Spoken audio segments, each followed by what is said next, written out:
Hi, everyone. What a great group and what a terrible situation that we're talking together on. But boy, is it great to be able to speak to everyone.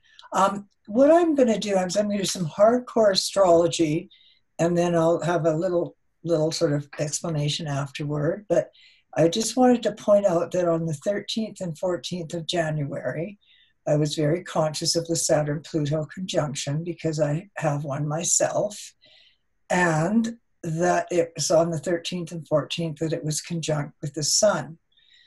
Okay, and so the sun is always a trigger to sleeping diseases, anything that is not, that is hidden or in some way, pandemic, if you will. The sun is going to enlarge it or trigger the sleeping dis-ease and disease that's going around. The other thing that I noticed that on the 14th and 13th of January, and I began to realize, my God, we're really in for it, for this, whatever it is. Not sure what it was, but, astrology it speaks in symbols. And so we had to really understand that whatever the Saturn-Pluto was, it was the result of the transit of Saturn over Pluto, passing it and coming ahead of it, and therefore dragging all the hidden Plutonian subjective, objective things, including dis-ease, disaster, difficulty, many, many adjectives that I could go on and waste time with. But also, and I noticed at that point, and I thought, okay, we're in for it. This is big. This is a big time. And it will be something that's global, and it will have something to do with disease, dis-ease and disease. Then I noticed on the 8th of March that the sun was exactly conjunct Neptune at 17 degrees of Pisces, and Venus was conjunct Uranus exactly at 8 degrees of Taurus. And that was the date that the coronavirus was named, and it actually became openly pandemic. And when I saw those aspects, I realized that we really were in serious trouble, because the sun and Neptune has to do with things that creep and crawl, and it also does rule infection and dis-ease and disease. Venus-Uranus is really interesting because they were both exact on the same day, March 8th, conjunction. And I looked at that and I saw that was the date that the coronavirus was named, and it became openly pandemic. And Venus plays a big role, because one thing that a lot of people don't recognize, and I'm not just trying to diss your intelligence, but Venus has a tremendous number of cognates. One of them is venomous, the other is venal, venereal, vent, advent, event, prevent. It all goes back to the Latin. And then in the Vedic, vanas, it rules desire and wish and longing. And so when I saw all this combination of very confluent and agreeing that we were definitely going to be dealing with something that was venereal, which doesn't necessarily have to do with sex. It just has to do with a pandemic situation which cannot be controlled unless there's some kind of panacea or injection or something that we can take that will actually stop this from happening. And there are two Venuses, one which is Taurus, which is primal and sensual. It has to do with our values, our self-worth, and our security, all of which have been threatened by this particular conjunction. And Venus Libran is a socialization process. So therefore, what we're looking at is something that has become part of our social life. As I just drove down to the store today, we're all waving people are walking like crazy, and everybody's waving at each other, which is brought together in a certain sense, a collective, real love, Venus, and real respect, Venus, and real recognition that we're in a time that is creeping and crawling, and we don't know what it is, for sure or how long it's going to last.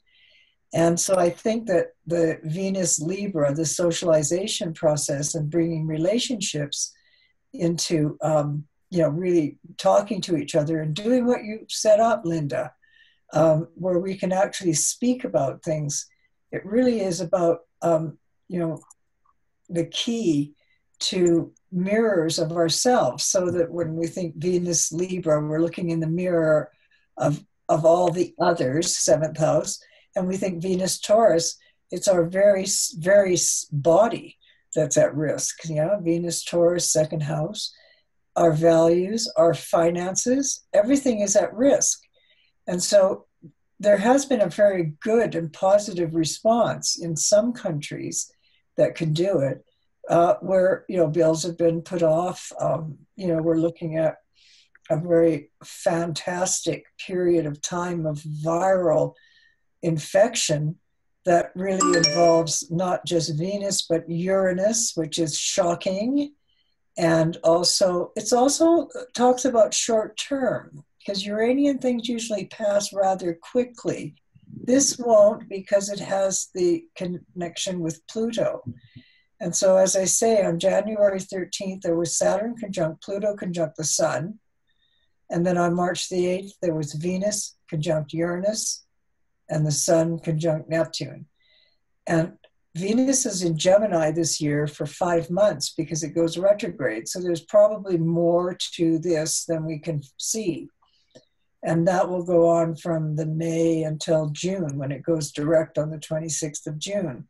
So for the 14th of May to the 26th of June, Venus in Gemini talks about, again, transmission via breathing, talking, touching, being too close.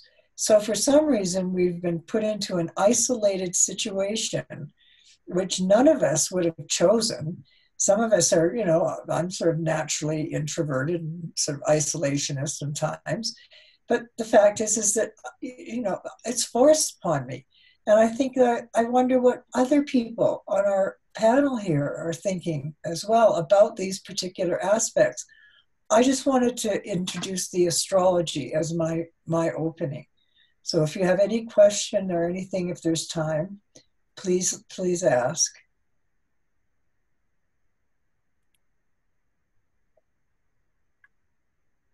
There are no questions on the board at this moment. Okay, and does that sound pretty reasonable to you? Just that minor, yet it's incredibly effective astrological picture? Yes, thank you so much, Erin. Do you have anything else to say, or is that it? No, I don't really, unless there's later questions and time, but I thought this is the introduction that I would bring in that so that people could either draw on it or bring their own material to the group. And thank you for being here, and thank you for being together with us. And thank you so much for being here, Erin. So we'll see you next week. You're going to be part of part 2. Looking forward to that. And our next speaker now is Kim Marie Weimer. Please go ahead, Kim Marie.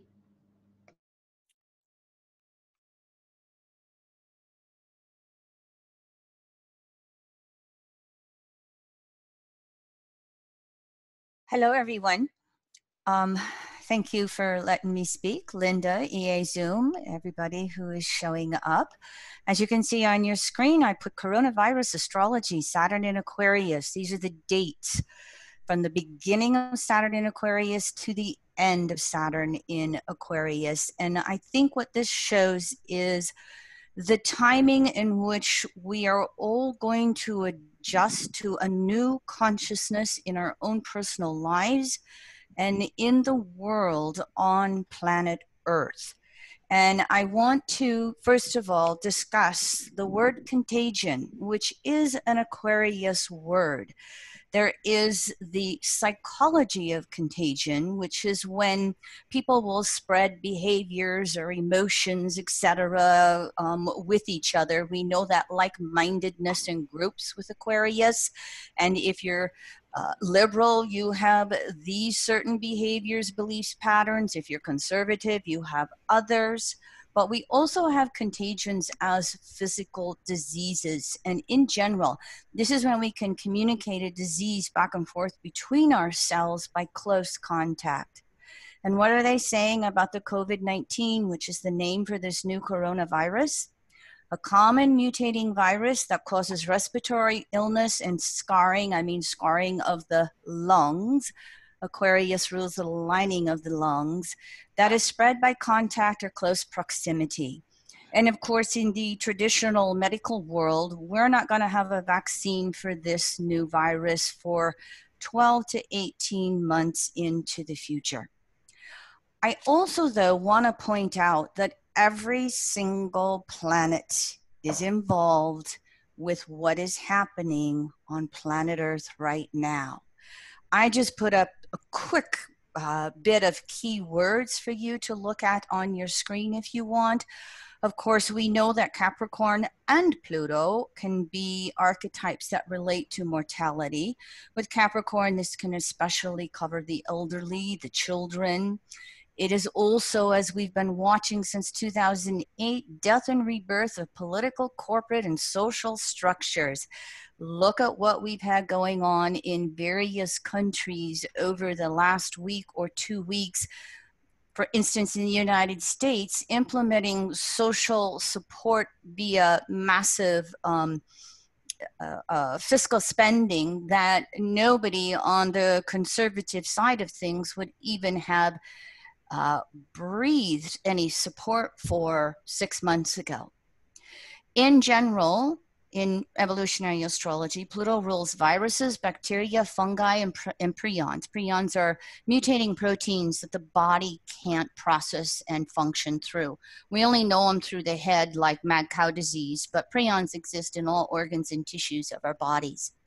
What we're having through Jupiter's 1-year transit in Capricorn and Saturn finishing up, all of these issues are coming into consciousness. I find it quite interesting that we've had all of that Capricornian control energy that all of a sudden has been busted to the smithereens. And who of us in astrology haven't been wondering when we'd see these types of shifts from Capricorn to Aquarius? We also have Neptune in Pisces contributing to the picture because Neptune rules the immune system in general, the overall wellness of our immune system and how we fight off diseases within the body and various, for instance, viruses that come at us from outside of our system.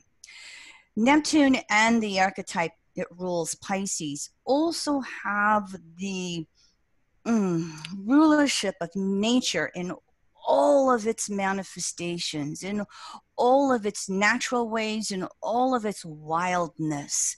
And what we see coming through right now is nature is speaking up. We're not only noticing this through climate change, but we're noticing it through this new virus that does not know geographical boundaries or political parties or economic status. And so nature is speaking up in one large body and saying, oh, wait a minute, I have a voice with everything that's going on here on planet Earth. And then, of course, as we've been noticing with Uranus in Taurus, the inner side of Venus, carrying on from Erin, it deals with food, clothing, and shelter. It deals with the very survival issues. You have an Arian or first house birth, but if you don't survive in Taurus in second house, it's all over. And so Uranus, having rulership of Aquarius, also rules all of the contagion issues that we just mentioned. And Uranus's transit in Taurus tells us that contagion issues are not going to be addressed real fast. They are going to take some time. And as a matter of fact, as we look at Jupiter moving into Aquarius and then Pluto in 2023, we are really shifting our consciousness individually and collectively. Finally, you see on your screen, as we've had Venus move through, Aquarius, Pisces, the Mercury retrograde cycle there, and then the Sun's transits, as we've been speaking to, they have contributed in the last few months to this emergence of, oh my gosh, this virus is here and it's affecting every single one of us. A lot of this timing for this, though, is going to be through Saturn and Jupiter's transits through Aquarius. And if you look on your screen, you see the Saturn's first initial 3 months into Aquarius, March 21st through July 1st. That's going to be perhaps some of the timing of the worst outbreaks of COVID-19, at least here in the Northern Hemisphere, as we are moving out of our winter season. If you notice the dates in blue for Saturn in Aquarius, it will spend all of 21 and 22 in Aquarius. Jupiter will join it in Aquarius, dipping into Pisces, going back to Aquarius with its retrograde cycles next year in 21. This is going to, in essence, be most of the timing for a vaccine or some types of new drugs that will either cure and or help us prevent the COVID-19. Now, I'd like to also just point out to you, SARS was a coronavirus. Its outbreak was 2002 to 2003. It wasn't anywhere near as easily spreadable as this new one is. And then we also had the Ebola outbreak in Western Africa in 2014-16. There was a lot of research when both of those came out. And the trials that you hear about today that are taking place, they're continuations of trials from these earlier outbreaks that are happening. And I just wanted to point out, because in addition to just looking at the fear, what are the solutions? And so here's some timing, but these are not fast timings in regards to solutions. And probably many of us who are on this call, this presentation, what can I do naturally? There are basically 2 natural supplements that seem to be having the most benefits or efficacies, however you pronounce that word, vitamin D. And again, this is having greater than 60 nanograms per milliliter in your blood. And you won't know this unless you test your blood. To get that much vitamin D in your blood, you want to be taking a minimum 2,000 IUs a day. If you are someone who is prone to catching colds, being sick, you may want to give yourself 5,000 IUs a day for a month and then back off to the 2,000. Another one that's really in a lot of trials, and these trials are specifically between Canada and China, the flavonoid quercetin. It is actually part of the vitamin C complex, and it's vitamin C is water soluble, so whatever you don't need flushes out of the body. Quercetin is found in a lot of your fruits and leafy green vegetables. It is naturally there. It's how we want to get it. However, there have been emerging trials that if you will take 500 to 1,000 milligrams daily, it will help prevent the virus from entering your cells. It will help prevent infected cells from being from spreading it to others. In other words, it's helping not only with the prevention, it's helping you with naturally healing yourself. So you can go research these more on your own if you would like to know more and find more of what's out there on the internet. I also am going to share the slide of my other work, and I'm by no means trying to promote myself, but for me, with all of my Sag, I have to just share that I've been doing an energy healing work for 20 years. My 20th anniversary is tomorrow, and I've been aware of the emerging viruses, bacteria, etc. for a long, long time. And I work for an organization out of Las Vegas that will impart the healing frequencies via your photograph 24 hours a day, 7 days a week. I do not live in fear of virus or bacteria. And you can see on your screen the information if you'd like to email me, get more information, if you'd like to order that book. We are going to get to the point that we cannot be behind the 8 ball for every new emerging virus or bacteria that shows up on planet Earth. We're not going to be able to shut ourselves down like this. There's a lot going on metaphysically. I'll speak to this in a future call when we have more time to address it. But right now I want to just cut to the chase and give you some hope and solutions in addition to just what's going on. One of the distortions of Leo-Aquarius is social inequality and elitism. In other words, all those social classes of haves and have-nots. How many of you are tired of the wealthy athletes in Hollywood and political characters getting coronavirus testing when they have no symptoms whatsoever? This is being exposed. As time goes by, we will see massive uprisings to have a redistribution of resources and change some of these governmental institutions. If you have followed me on EA Zoom in regards to these subjects, you're going to see that I have said many things for quite a while about public banking and about the social redistributions that are going to be happening. This is the intent of the Aquarian energy that we're going to see Saturn initiate, Jupiter to show up and help, and then Pluto coming along in a few years and forever changing the landscape for many of us. So this means we all have a call to social activism, and we'll start it in 2020, but it will really take off in 21. And every year throughout the rest of this decade, you're going to see changes starting to happen so fast your head may spin. So the question becomes, how will you choose to be active and participate? Finally, thank you, international listeners, for allowing me to put the July 4th, 1776 chart for the United States up on your screen. I use the Gemini rising chart. I want you to look at the aspects that Pluto is making, opposing the U.S. Mercury 5 times, 2021. Then we have the Pluto return.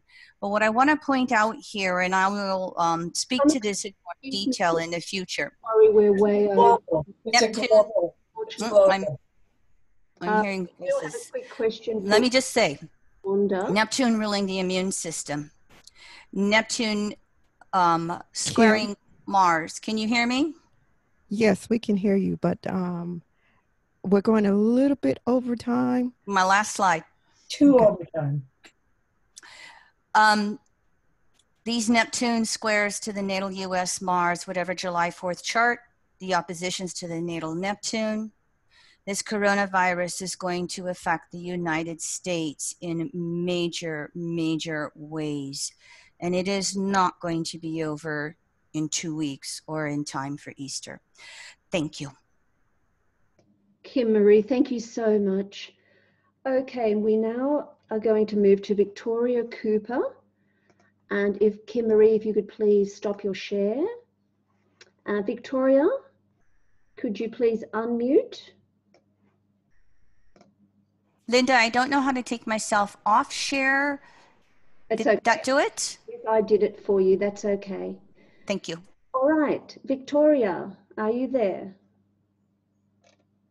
There we are. Can you hear me? Yes, yes, wonderful. Welcome, and please go ahead.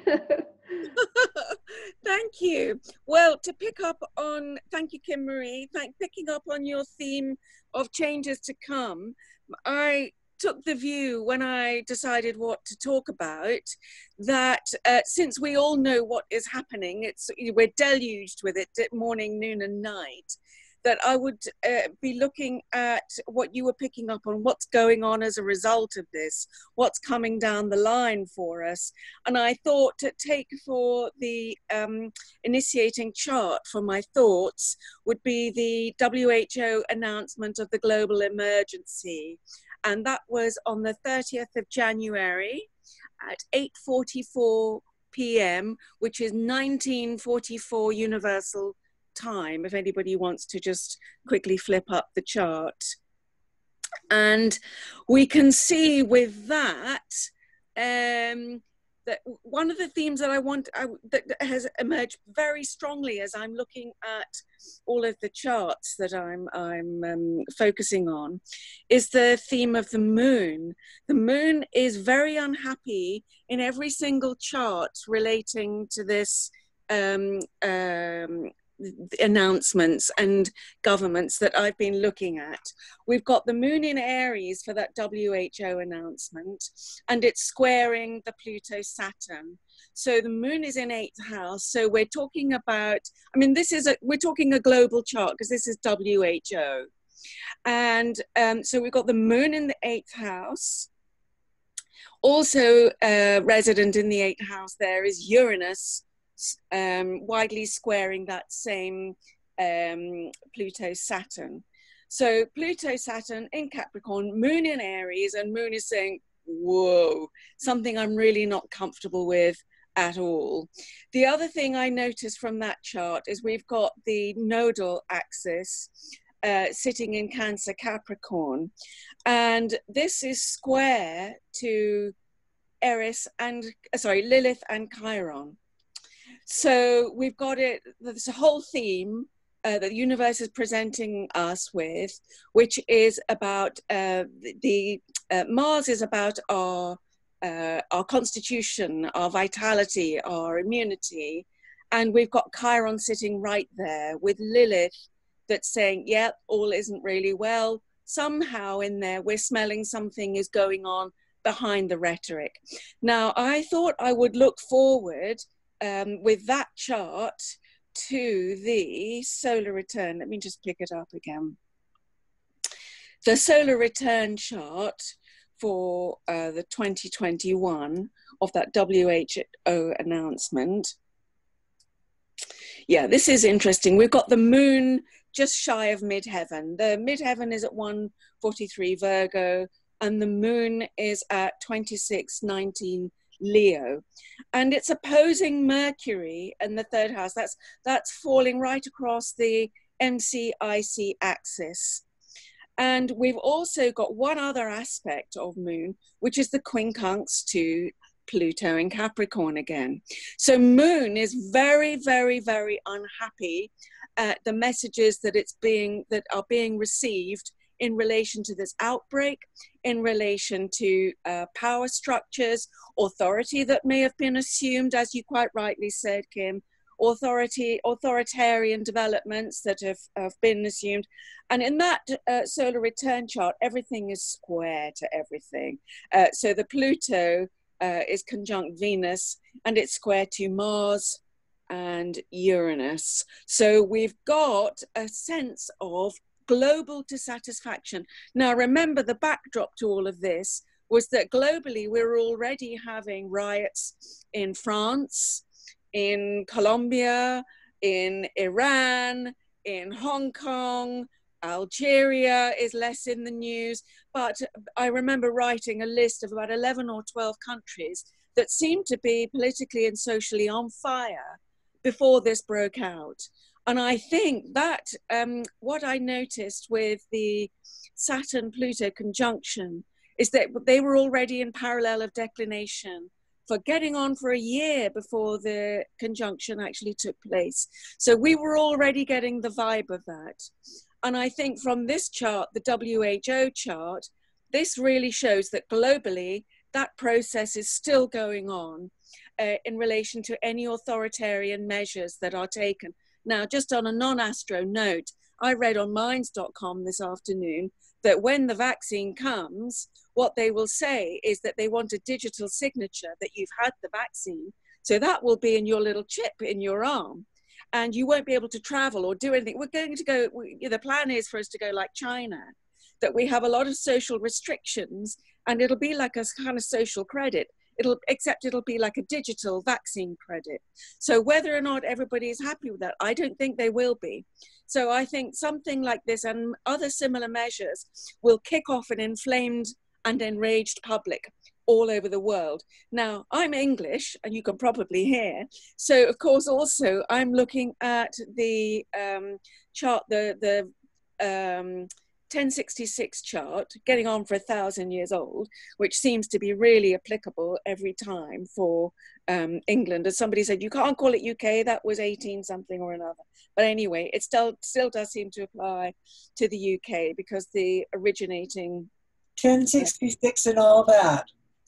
Sorry, what was that?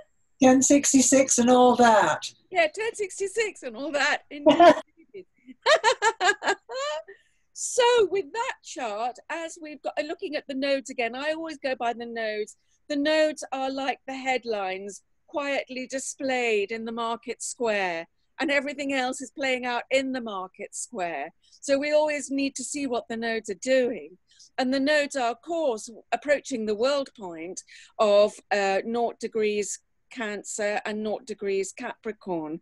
And that's before we get on to the topic that we're going to have an eclipse on that point. But for the 1066 chart, if you want to bring that up, it was Christmas Day, so December 25th, 1066 at 12 noon. That was when they did coronation. So that's a really clear chart. Anyway, so the nodes are squaring the 1066 moon, which already falls in the 12th house. So we're all getting rumblings, which will intensify as the nodes move onto the world point. And when they're just in late Gemini, then we get that eclipse on that same point, the world point. So that is firing off the UK 12th house moon. So that indicates A, we're sick, and B, we're furious, we're absolutely fuming. Now, Boris Johnson and the government have given us austerity for quite some time since the GFC. They're now telling us we're going to have 80% of our employed and latterly self-employed income available. So this either smacks of desperation, or it's something to soften up the masses ready for what's coming down the line. So, but again, the British seem like, you know, our little antennae are up there. And also, when we get that eclipse, and when the nodes go to 0 degrees Cancer and Capricorn, they also hit the natal Uranus, which is 28-26 Sagittarius. So that is automatic, that is natally square the moon, but then we're going to get this big play out between moon, Uranus, and the eclipse.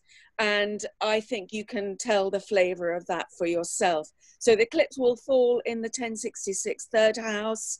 It will oppose Uranus in the 9th house and squaring moon from late Pisces in the 12th house.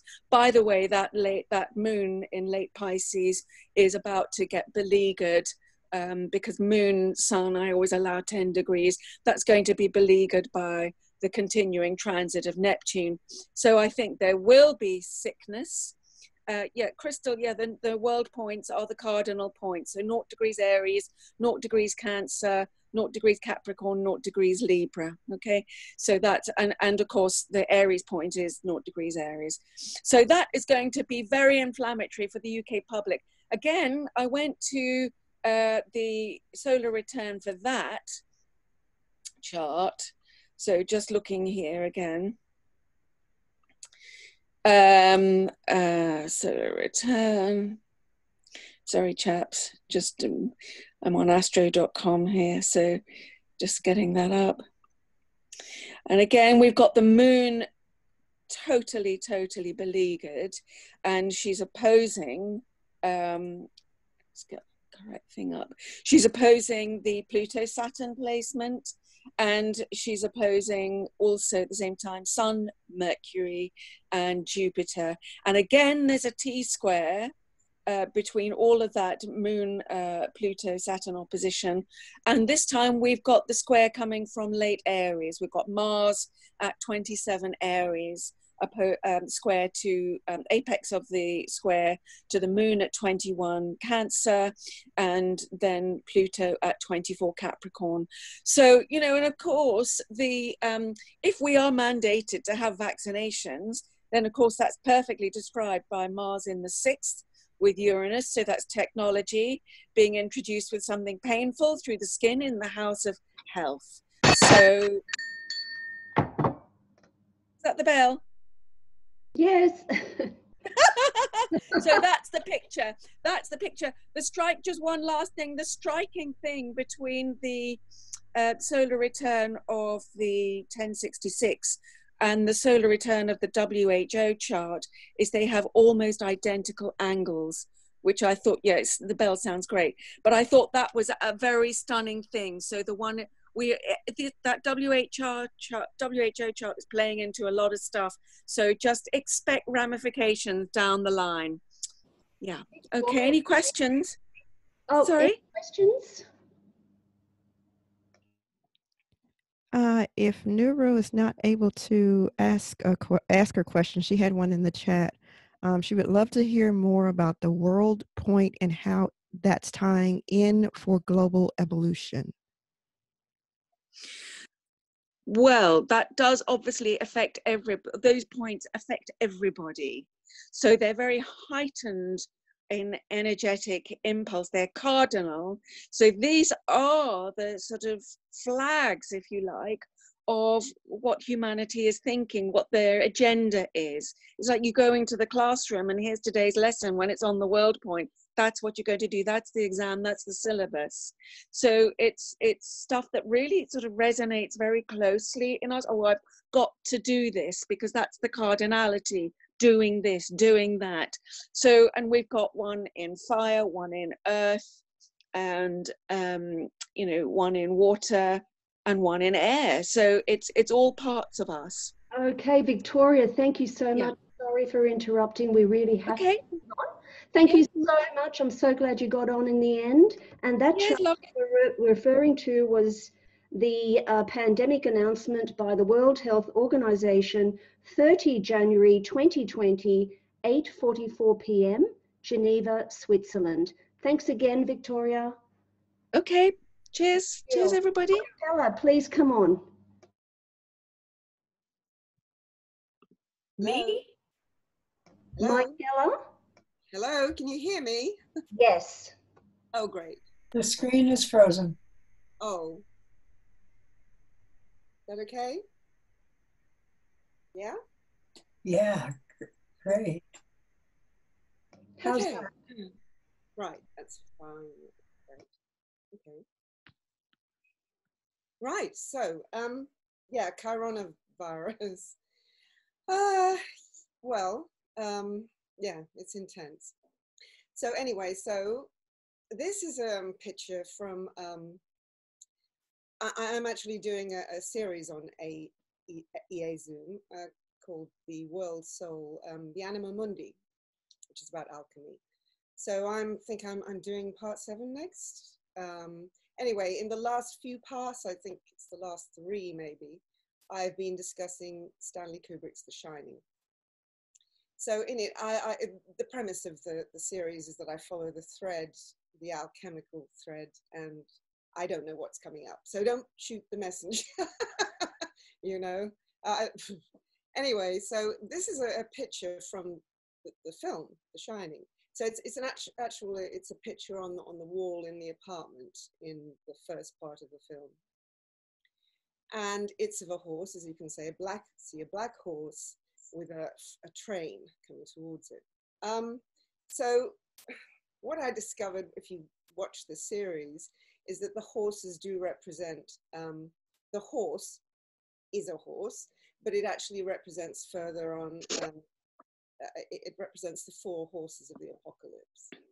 Sorry about that, but anyway, you probably guessed anyway. So this is Carl Jung's book Aeon, and this is what Stanley Kubrick is basically referring to, along with the Red Book, which Carl Jung actually started writing and drawing in just before the First World War. And I'll just quote what he said about it very quickly. So Carl Jung had dreams just before the First World War, and he wrote the Red Book, and he said, in the form of a dove, she, Sophia, which is the Gnostic Sophia, he based his Red Book on the Gnostic Gospels and the Kabbalah and the Tree of Life. So in the form of a dove, she, Sophia, descended into the water and begot Saturn, the other sun, the soul Niger of alchemy. And oh dear, you're onto the yes, I know. It gets worse. Anyway, okay, so he says in Aeon, if you look into the abyss for too long, you risk having it look back at you. It is about revelation, really. I mean, yeah, but it's brilliant. Ion is brilliant, definitely. Ion, sorry. Anyway, so interestingly, just the day before yesterday, Governor Andrew Cuomo, how do you say that? Cuomo, the governor of New York, he was actually saying, and it's terrible what's happening in New York, obviously, there's other places. He said they were in the position in New York like a train, like a freight train that is now like a bullet coming towards them. Now that describes absolutely for me that picture, and it brought it to mind of the black horse. So in Revelation, the black horse is the horse, it's opened by the third seal. And what happened, I was just going to say about Carl Jung too, the two horses before, the white horse and the red horse, have become before the black horse. So, you know, that's the good news. We've had those already. The white horse took place in heaven, and the, yeah, I'll get onto that next. So the red horse, so you see the red horse there and the white horse behind. So the white horse actually took place in heaven, not on earth. And the red horse was the horse of war, which we started supposedly in 1914, and then in the Second World War, and on, there's been wars ever since. So that's the red horse. So now we're on supposedly the black horse, and that's what Stanley Kubrick was saying. The next was the black horse, and he was actually making a prophecy about that, which is quite remarkable. So anyway, that's from the Tree of Life, from the Kabbalah, and it's showing the lion in the corner there, because the lion actually, and that's the white horse, because the lion started with the first seal. And actually the seals are brought in by the four creatures of the fixed signs, the four beasts that guard the gates of Eden, the cherubims. And you can only see the lion there, but that's because the lion started it. So Leo started it, then it goes anti-clockwise. So does it go anti-clockwise? No, it goes next to the, hold on, I've got it here. Okay, the lion is Hod, represents Hod, Mercury, on the Tree of Life. If we go to the Tree of Life next, because I'll push on because we haven't got enough time. So the Tree of Life, you can see Hod there, it's down below, it's number 8 on the Tree of Life. These are the seals are represented by the first 4 Sephiroths, the lower Sephiroths. So you get Hod, which is the lion, it's ruled by Mercury. That brings in the first seal, that's the white horse. Then you get the second seal, which was the red horse, which was brought in by the bull, Malkut. But that's the lower bull. There's a higher bull, which is Gavura, which is up there. Malkut is at the bottom, Sephirot 10, and the higher is ruled by Mars. The Mulkut is the earth, down at the bottom of the tree, and Gabura is Mars up there in the 5th Sephirot. So anyway, so that was the red horse, which was the lower, obviously, expression because it was war. Okay, so now we go on to the black horse, and the black horse is the third seal, and it's Yesod, which is the middle, the purple one there. You can see the ninth Sephiroth, and that's ruled by the moon. And it's Aquarius that brings it in. I mean, the man, Aquarius.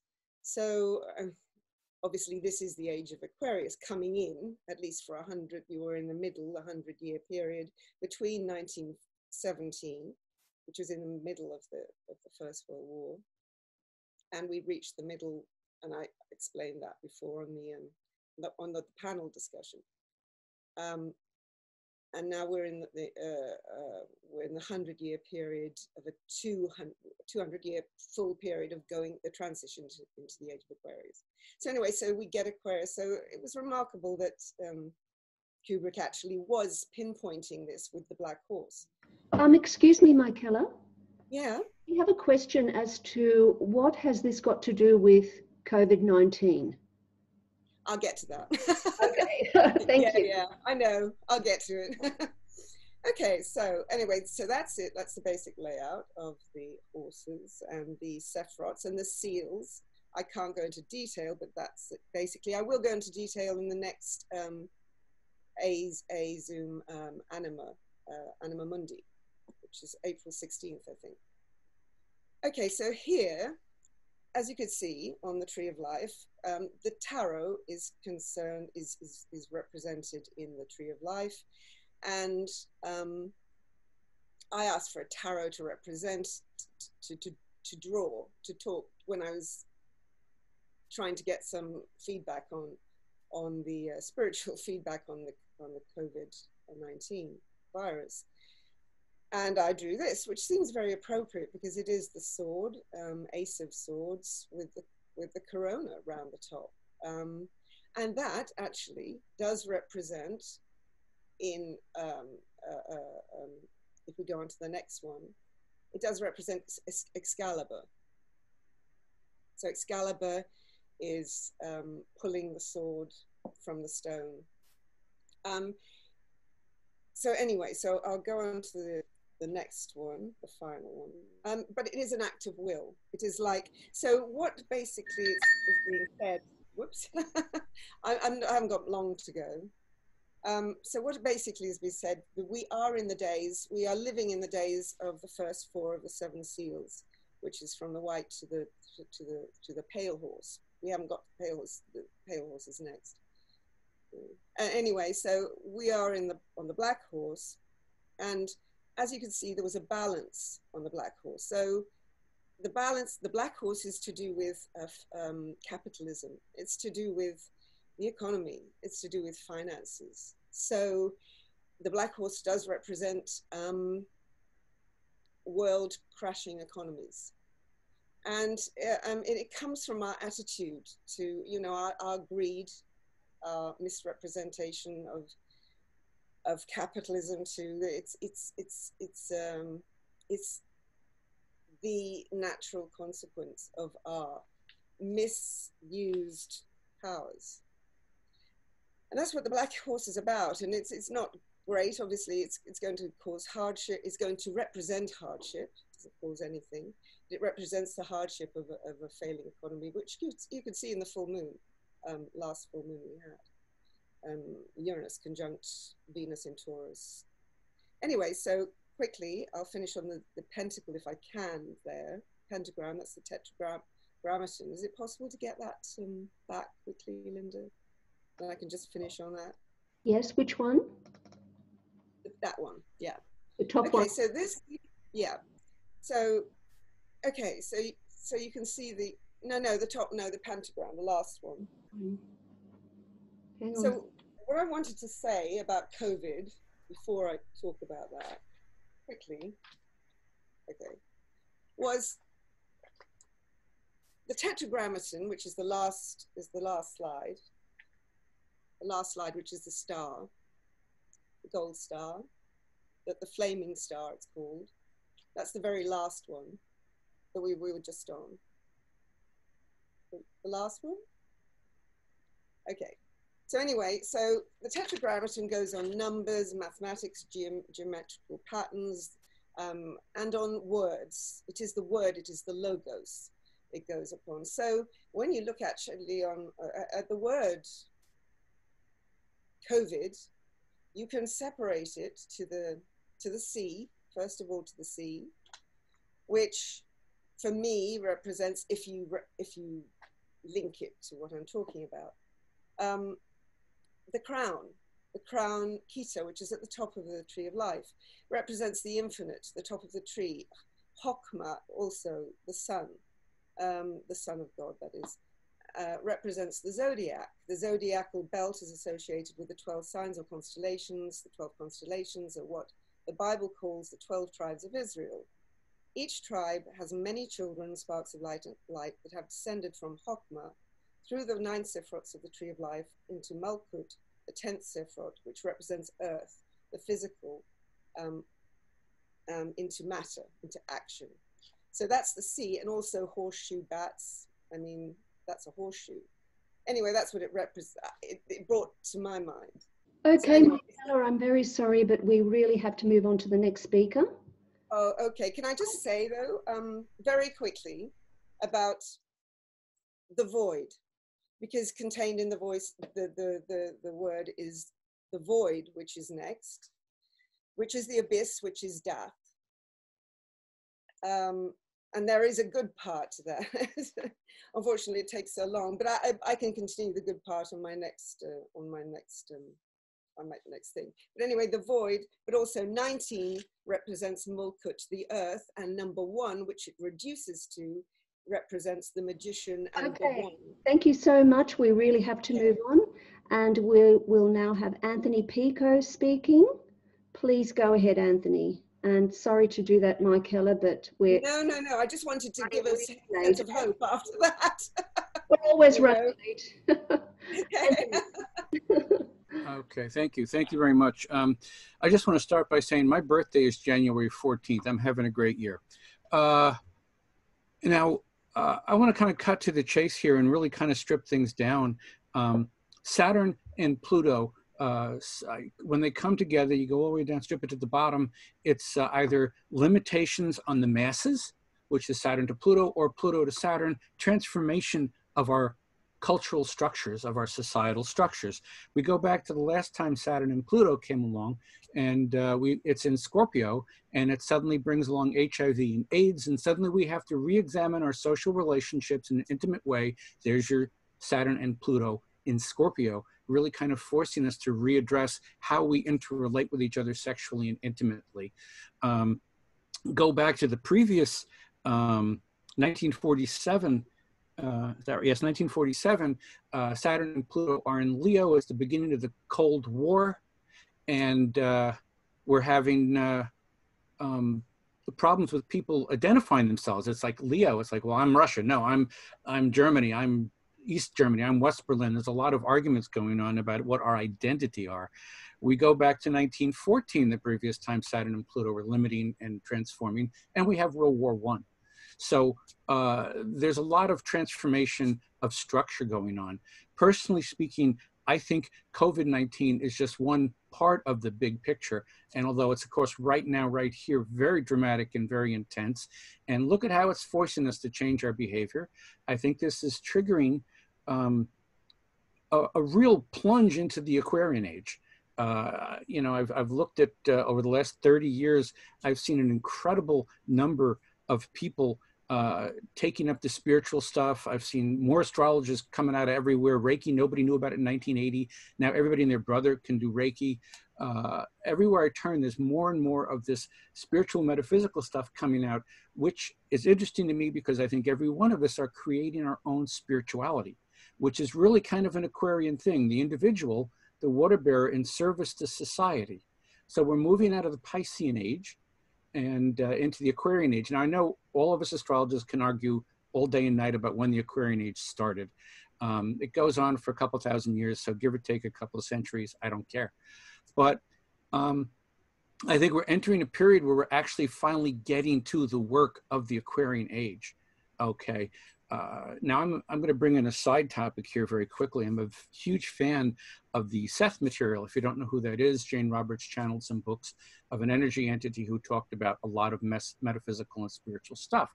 When he started doing the books, when Jane Roberts started channeling him, it was the mid-60s, and he said we were in the middle of a shift, which everybody's talking about.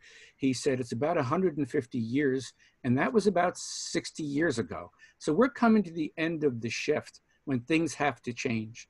And he said the previous shift was about the times the Christ consciousness entered the world around 2,000 years ago, which ties in with the age of Pisces. Now, I personally think the age of Aquarius started creeping in when we went into the industrial age. The minute everything could now be mass produced and not each one handmade was a huge shift in consciousness. Now you could have two things exactly like each other punched out one after the other, and that started changing the consciousness and awareness. So I think we're on the verge of really moving forward into a new idea. I think the individual will become more important. I think we're going to be losing the pyramid structure and becoming more tribal, which we've been doing already with Facebook. And I know more astrologers now than I did when I started, all because of these little groups that we form, and there's no top-down, pyramid structure. I think this is, we're going to have to change our money systems, the way we take care of each other.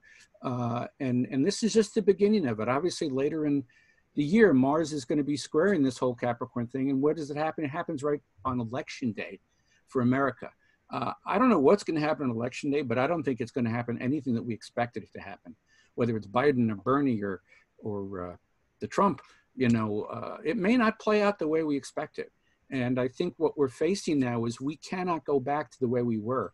I know we're on the verge of a shift, because the first thing will happen when things start progressing is you have people turning around and becoming fundamental. Make America great again, fundamental Christianity, fundamental Islamic, because they're running back because they're afraid of the future, okay? So I think we're definitely on the verge of major shifts. Yes, they can go bad. Yes, it can all become horribly dictatorship and domination, but it doesn't have to go that way. And I'm promoting kind of a strong optimism that we're really having an opportunity now to finally make some of the shifts we've been talking about, whether you want to call it socialism, universal health care, redefining what money is. Saturn's going to be squaring Taurus. Taurus is in Uranus. Taurus is about what we value, what we think has worth, and we're going to have to change that and disrupt that. I'm not even sure what we're going to be using for money anymore, because there isn't enough silver and gold to justify how much money we're printing and what's going on with it. I don't know if it's going to be Bitcoin or digital dollars or whatever it is, but again, Uranus is in Taurus. We have to come up with new ways of evaluating what the worth of anything is. So that's really my big takeaway. We are entering into the Aquarian age. Of course, Seth even talks about how we often have to have disasters to make us change. And we have to have disasters to bring us back together. And look, the last 30 years have been people splitting like crazy. The rich are raising higher and higher above. The poor are getting poorer and poorer. We're separating further apart. Now we have a disaster where none of that matters. It really doesn't matter how rich you are if you get the coronavirus, except maybe, oh, yeah, a little better doctor. But, once it's in your body, it's up to your body, not necessarily all the money you have. So I think we're actually entering seriously the Aquarian age. I think we have to realize that everybody is going to matter more and more, because ultimately the symbol of the Aquarian age is the individual in service to society, okay? And that's really what I'm looking at. COVID-19 is the start of it. Look at how connected we all are. If Aquarianism is about globalization, well, we've discovered that building all those walls ain't going to stop a germ or a virus. Okay, it doesn't matter how much we're going to keep immigrants out or prevent people from talking to us. It's a matter the germs are coming through anyway. So, we are going to have to become more globalized, or we're all going to have to die. I'm being a little poetic there, but a little dramatic. But that's kind of what I'm seeing here, is like we are at the dawn of the potential for a wonderful age. And the COVID-19 is just the kick in the ass that we need to make us suddenly go, oh my God, we have to cooperate. Just the last thing I want to say, I live in New York City. I go out there and the streets are empty. I'm blown away by it. And on one level, it's kind of creepy. And on another level, it's very clearly the signs of 8 million people cooperating with each other. When the hell has that happened the last time? And look all around the world. Sure, there's some a-holes out there that are being jerks, but they're well in the minority.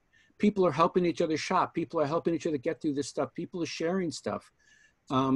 This is a wonderful time, as horrible as it is. And we're in the crest of something. And that's really my look, both astrologically and spiritually, at what COVID-19 is kicking off for us. Okay, thank you. Thank you so much, Anthony Picco. Our next speaker is Chad Alexander Harris. Please go ahead, Chad.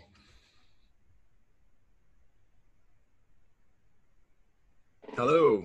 Hi, everyone. Thank you, Anthony, everyone, for that really great presentations. I think I'll just piggyback on where you left off. Anthony, I actually believe this is a blessing for humanity in a lot of ways, because specifically, I believe the human race is, human species, as a natural function of the earth, has created a situation where we are bringing the whole planet to its knees in the sense of a climate catastrophe. And this is the 6th mass extinction in the history of life. And it's the human species that has brought this experience upon the world.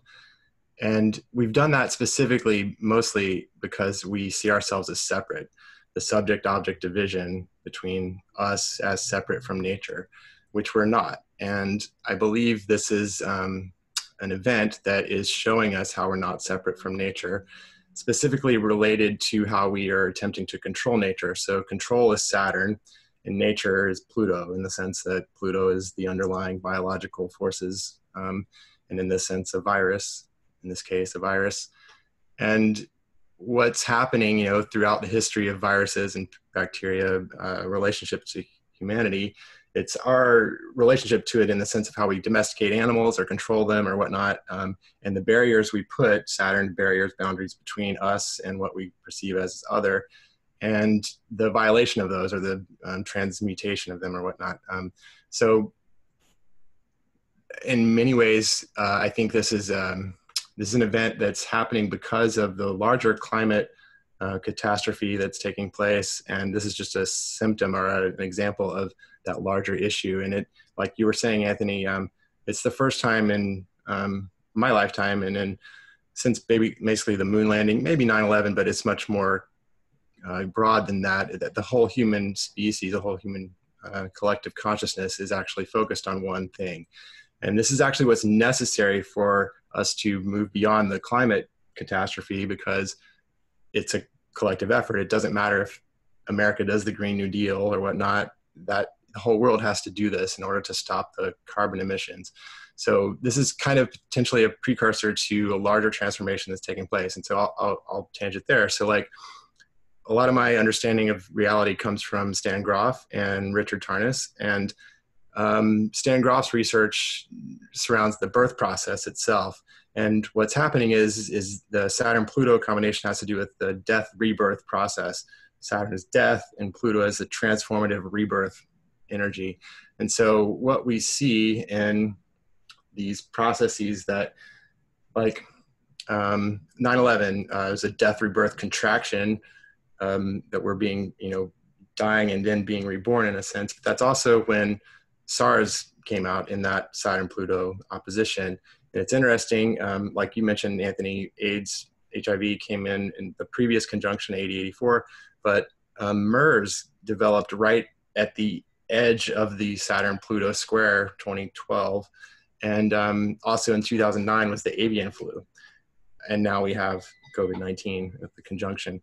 Couple of things real quick. The word disaster means against the stars, disaster, star. So the word catastrophe means kata is down in Greek, and strophe means turning. So it means against, or a downturning, meaning down against the stars, because in the Greek mind, the heavens were perfect. They were a vision of, or an image of the eternal perfection of reality.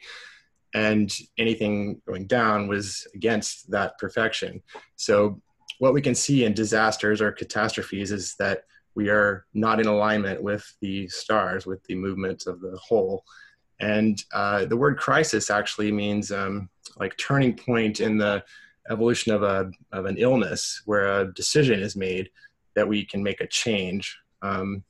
And I think all of this is bringing all of those things to a head, that we can make a change in the relationship, the nature of our relationship to the whole. Because like I started, the subject-object division being the primary reason why we try to control nature, are also in a dominating position in our understanding and relationship to it.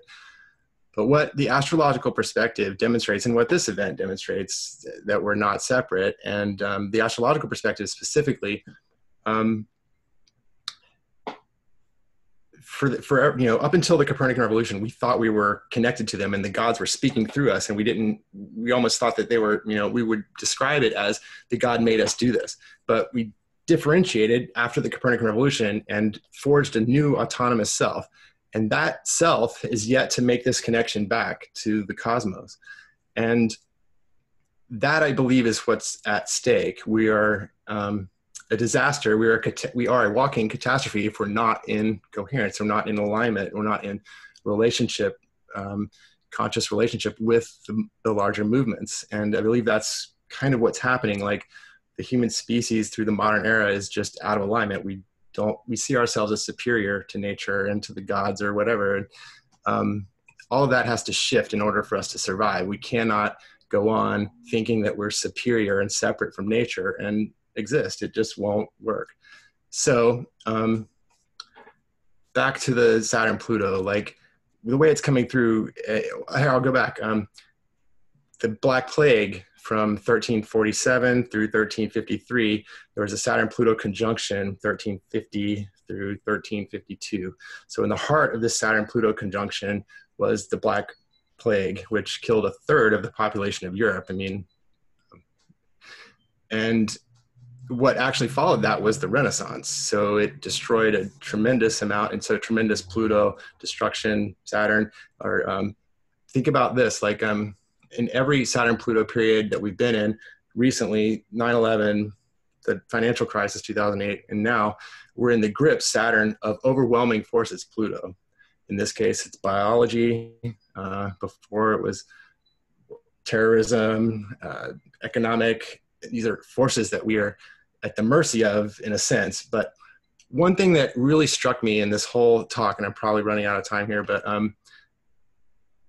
is this understanding that I have been developing. It comes out of Rick Tarnas's work, but it became clear to me in this conversation, actually, that like what we are, I don't see the astrological perspective as causal as I think most astrologers are perceiving it as.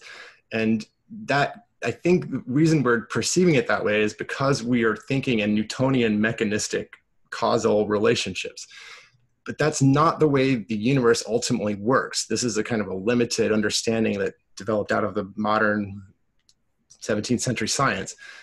And what's happening is I think, is that the planetary alignments are windows, and we participate in the archetypes that they are correlative to. So like the primary reality is archetypal. The archetypes are the primary reality, and the planets are indicators of them. So like, as we are participating, as we're evolving and participating in reality through 9/11, we're participating and concurrently making those events. It's not like Saturn and Pluto are causing those things to happen or making us do those things.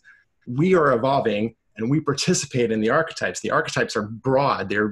Saturn has a tremendous range. Pluto, same thing. They don't have to come through as a virus, as terrorism, as whatever. We are participating in that. We're creating that. It's a co-creative process. And so like to think about it in those terms of like, oh, the planet's in this and it's causing us, it's just not, I don't think, the way it's happening. And this is a tremendous shift that needs to take place, I believe, because ultimately a participatory reality, we are not separate and being driven by, or in fully an incomplete way or whatever, or we're not also in complete control. So it's a co-creative reality.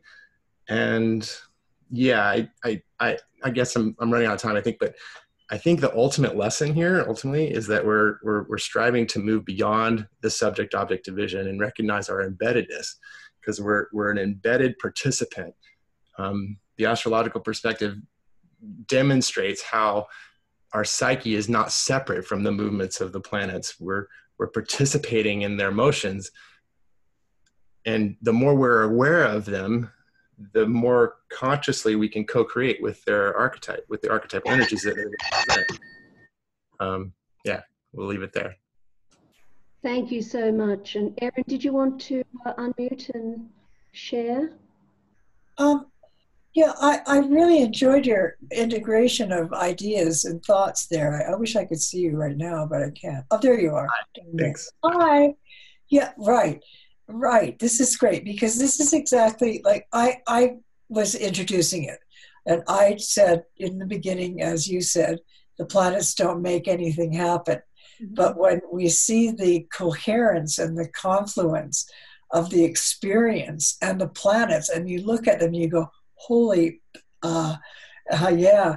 And so, I mean, I'm also of the Carl Jung, Groff, and they've been friends of mine for years.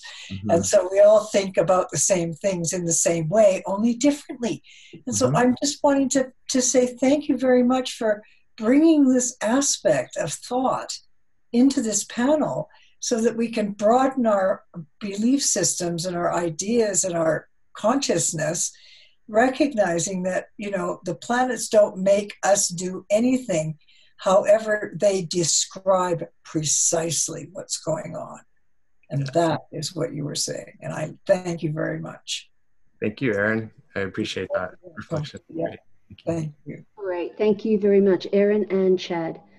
Dawn Cerise was to be our next speaker, but unfortunately she's had to cancel her segment due to members of her family having been exposed to the virus last week. Dawn has been fighting something for a week and today woke up with a heavy chest and increased coughing. She did want to pass on a few of her thoughts. She said, "I feel this is a karmic education all its own, like those who have caught the virus and passed painfully from it, are taking the brunt or the weight from the others through their sacrifice. And by extension, then, the empathic among us too do this in our small way. I imagine there are so many like us currently in this situation, tying astrologically to this Neptune-Mars, active physical expression of conflict through nebulous associations." Thank you very much, Dawn, and we all wish you a quick recovery and looking forward to seeing you back soon. So our next speaker is Cathy Lindsey. Cathy? Yes? Please do go ahead with your presentation. Can you hear me okay? Yes. Okay. This is the chart of the equinox. Of course, we know that is... I'm not part of it anymore. Pardon me?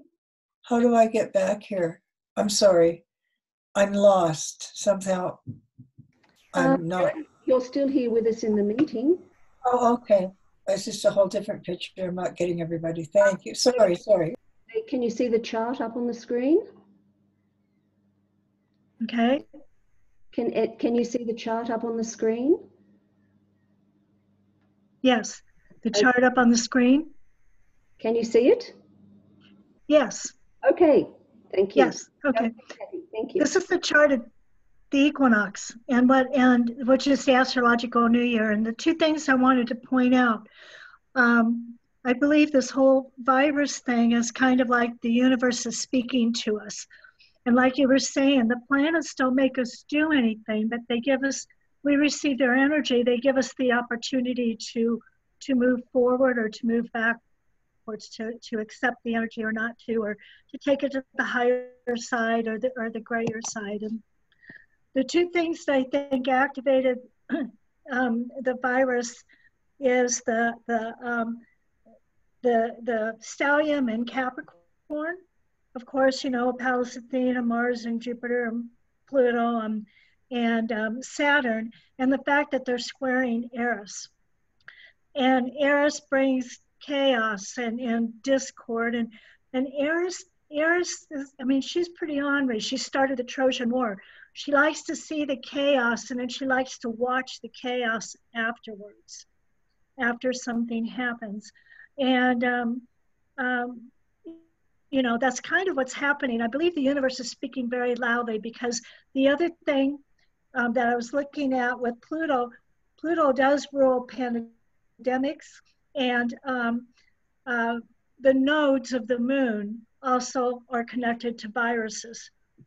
And the nodes of the moon are being squared by Chiron, which is the healer. And so a square to the nodes, as we know, or however you want to refer to that, you know, that's something that's kind of blocking us one way or another. And when you see Capricorn South Node, that has a lot to do with, on the grayer side, of course, it's South Node, but, you know, detachment and getting caught up in work, and getting caught up in sometimes the ego as far as like CEOs, etc. The North Node is in Cancer, and it's almost getting ready to switch signs. And it's almost like the universe, you know, was getting very loud here, saying that we really need to move to that South Node as a humanity, and also as far as the Earth is concerned. That's nurturing Cancer. It's also the polarity point of Pluto all the way through when Pluto first entered Capricorn to now. It's still, Pluto still, the polarity point is Cancer. And that's nurturing, and that's taking care of everybody. And that's kind of the big mother energy, also the big Mother Earth energy. But the big mother energy, the one that makes the chicken soup, the one that all the kids are on their block and they like to take care of the family or the neighbors, etc., check on them, see how they're doing, and be closer in family. We've gotten away from that a lot. We've gotten way into our electronics too much. We've got into detachment from family, work. I mean, some people, they leave and they're, you know, in the morning, and they come home, and by the time they get home, their kids are in bed, and, you know, this type of thing.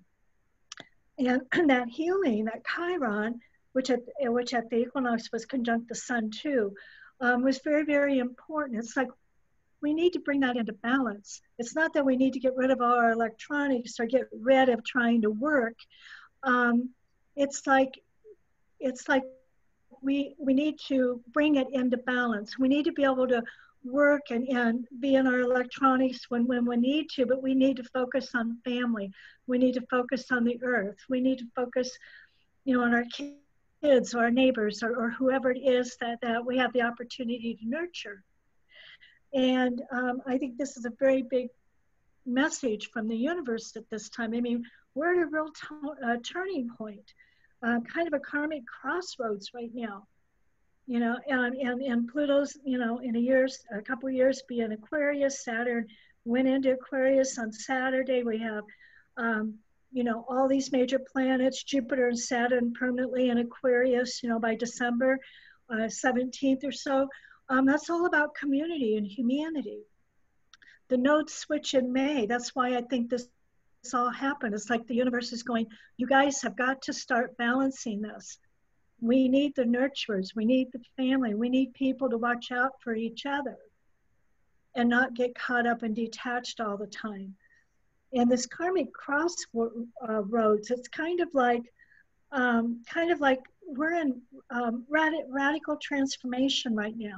It's very chaotic, it's very radical, but accelerated evolution. You know, the fact that this stellium in Capricorn down here has Jupiter, which Jupiter is expanding some of the kind of the virus and the not so good energy at this particular moment, but it does give hope that it's all going to turn out okay in the end. And the one thing I've noticed as I've been, you know, researching, but also as I've just been looking at Facebook and stuff, people talking about how, wow, you know, I'm quarantined in the house. I spent the whole weekend at home and I actually had fun. I played games with my children. We went for a walk out in the woods, and people are like rediscovering that it's okay to talk to your neighbors and find out that, hey, my neighbor, 2 houses down plays the piano. Didn't even know, because we weren't taking the time for that. And that's the North Node. And the North, for all humanity, besides in our own charts, this affects our own charts also. But right now, the virus, that's humanity. That's everybody. And it's like, the universe is very serious about this, about the balance of it, and learning to balance being able to enjoy time at home, or enjoy time, wherever your home is, and enjoy time with the earth, and relax, and just turn devices off for a little bit. Don't bring your work home with you all the time. Right now we're quarantined a lot. We're working from home, but this is bringing a lot of this up.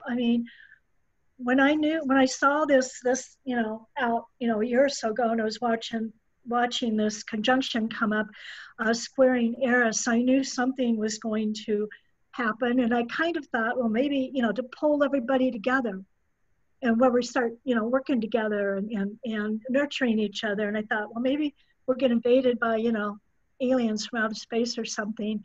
I didn't realize it'd be a virus, but it's pulling everybody together. And people are checking on each other, and they're enjoying being home, enjoying sitting down and reading a book and not feeling guilty for it. That guilty feeling of, I need to be working, I need to be doing this, I need to be doing that, busy, I got to work. The universe is wanting us to bring that into balance, and she's getting pretty serious right now. She, he, whatever. That we need to bring that into balance. We only have, a few more weeks basically before the nodes change. And so I think this is the universe, speaking very, very loudly here.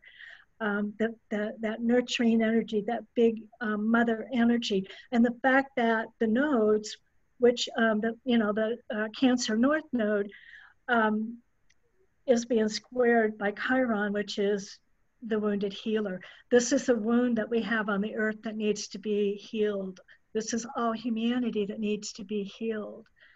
And you can see it kind of happening out there now that we have to be quarantined, and realizing, hey, this isn't so bad. And it's about balance. It's about bringing that balance in. And the equinox chart, very, very important. As we all know, it's backdrop for the whole year. At the time of the equinox, the moon was in Aquarius, of course, which is all of our groups and humanity and our neighbors, and etc. The moon ruled that North Node. So again, bringing in the fact that we need to be nurturing everyone. We need to be nurturing our tribes, our community, and humanity. And this is it was like the universe speaking on the terms of all humanity, in the terms of the community, etc. And then in our own charts, it's where we need that balance, etc. within our own charts, as it activates that. But when we're talking about this virus, and we're talking about what it's doing to everybody, and is it making us do these things, etc., that was brought up a little earlier.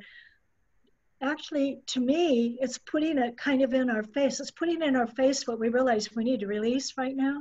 And it's putting something new kind of in my face that, hey, this isn't so bad being home with family. I know with young kids it can get a little irritated sometimes, but the family feeling, and the playing games and going for walks and stuff, and that's not so bad.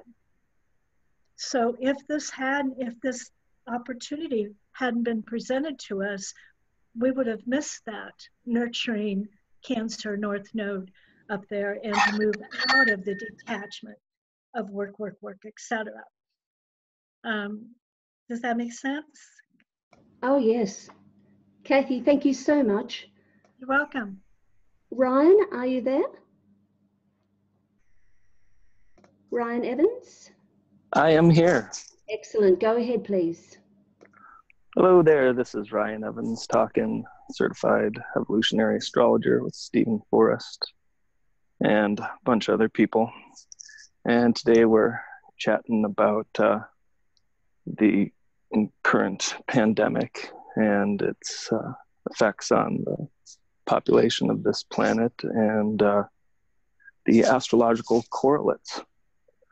I have spoken actually quite in depth about this year, specifically in my YouTube talks on Uranus and Taurus and the Pluto return of the United States. But I think what is important for me anyways to talk about today is continuing the celestial jam that Chad was talking about earlier on how the astrological archetypology is not causal, but I believe the word is reflective.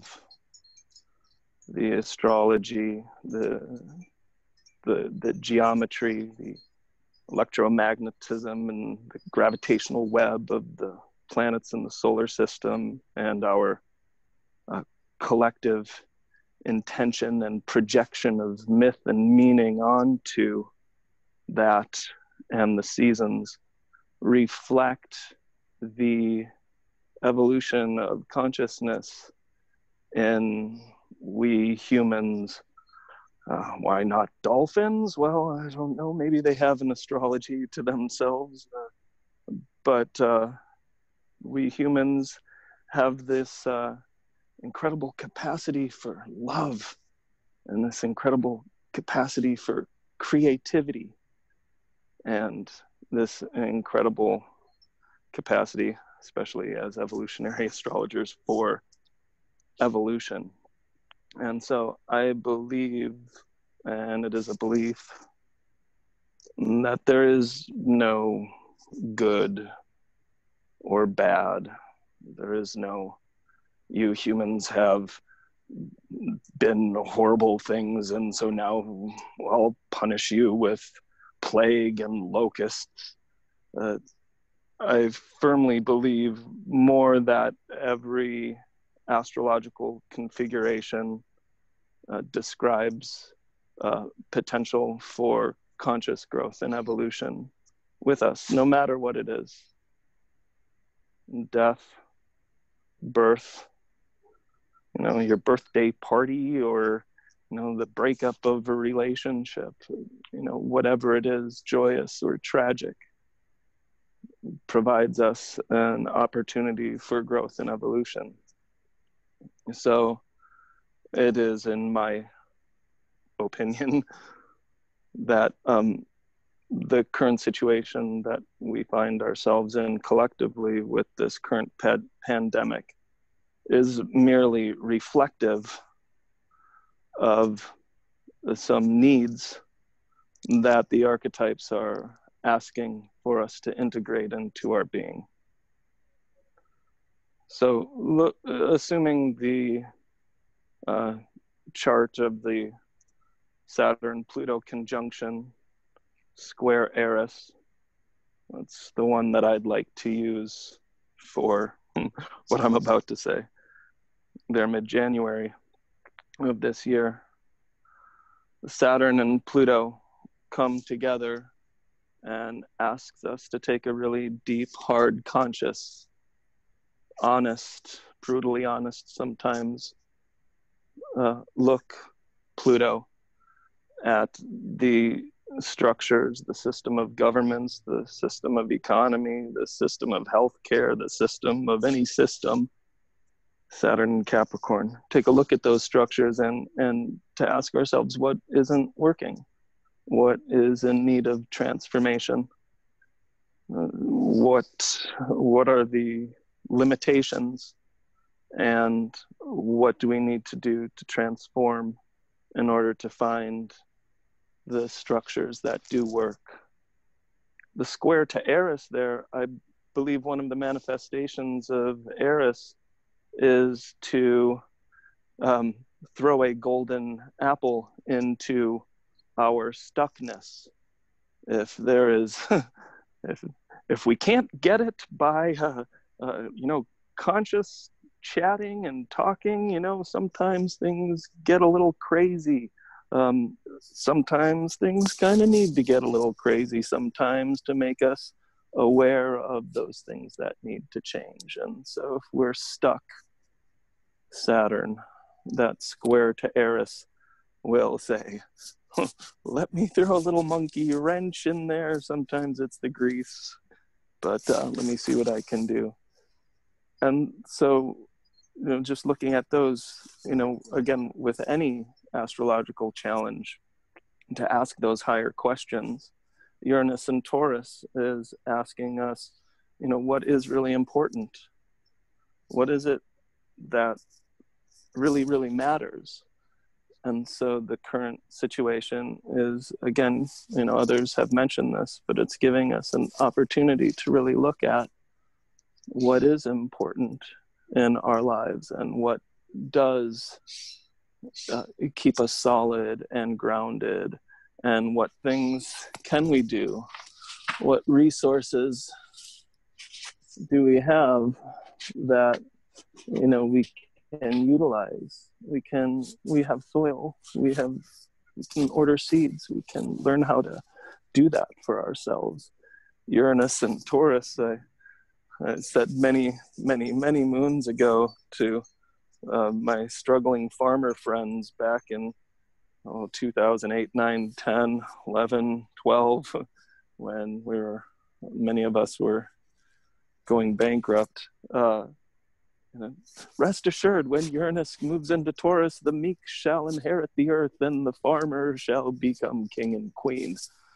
Well, you know, it shows us what's really important. So to frame these challenges, in conclusion, to frame these challenges of this time by choosing to look at the highest possible expression and lesson of whatever these challenging times are, helps to get us through this. So yeah, that's what I know now. Any questions?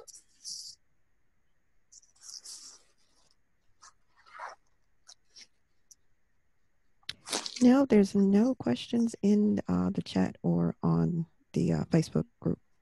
All right, well, thanks for playing along. I really enjoyed that. Thank you very much. Yeah, my pleasure. Great to hear from you, Ryan. Let's now move on to Louise. Louise, just stand by. I'm just going to cut this recording in half. I'm going to cut it right here, but the Facebook Live will still be active as one meeting, so please stand by.